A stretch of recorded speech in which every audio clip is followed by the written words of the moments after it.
Welcome the Hindu editorial dictation. Heading is in the air. 100 word per minute. Ready? Start.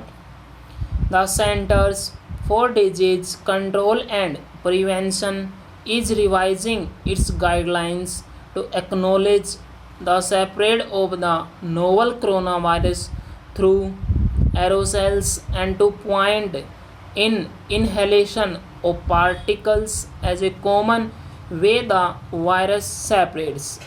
A draft of the proposed changes to its recommendations, which was later withdrawn pending finalization, confirmed that airborne particles can separate even by breathing, remain suspended in air, and be inhaled and separate beyond 6 feet in certain enclosed settings. This comes after a body of evidence provided sufficient indication of aerosol less than 5 microns transmission, especially in closed settings with poor ventilation and after prolonged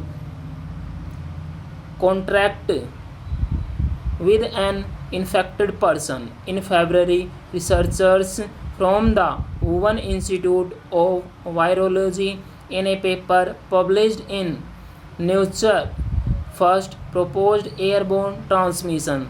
The paper also identified and characterized the novel coronavirus and confirmed the receptor to which the virus binds. Full stop. The World Health Organization had on July 9 acknowledged that the virus can be airborne in closed settings after an open letter by more than 200 scientists appealing to the medical community and national and international bodies to recognize the potential for airborne spread of COVID 19.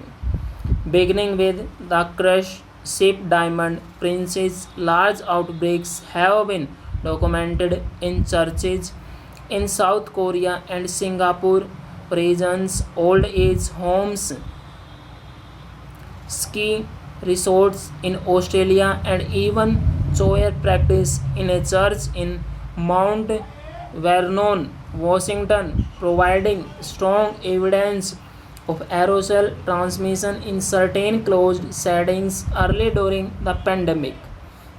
It is therefore bewildering that both WHO and the CDC refuse to adopt the precautionary principle and caution people even while collecting data to confirm or refuse that possibility. However, even in the absence of guidelines from the global bodies, many countries have on their own denied permission for certain enclosed settings to operate, thus averting innumerable outbreaks and cases.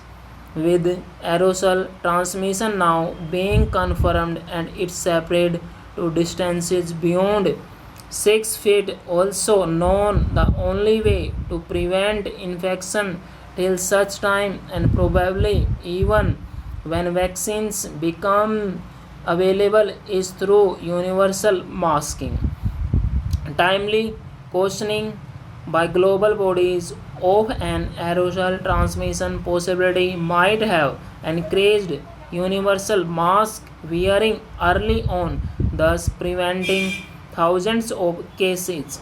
Universal masking can avert infections and if infected, the amount of viral load one is exposed to will be less, thus leading to only symptomatic infections or mild disease.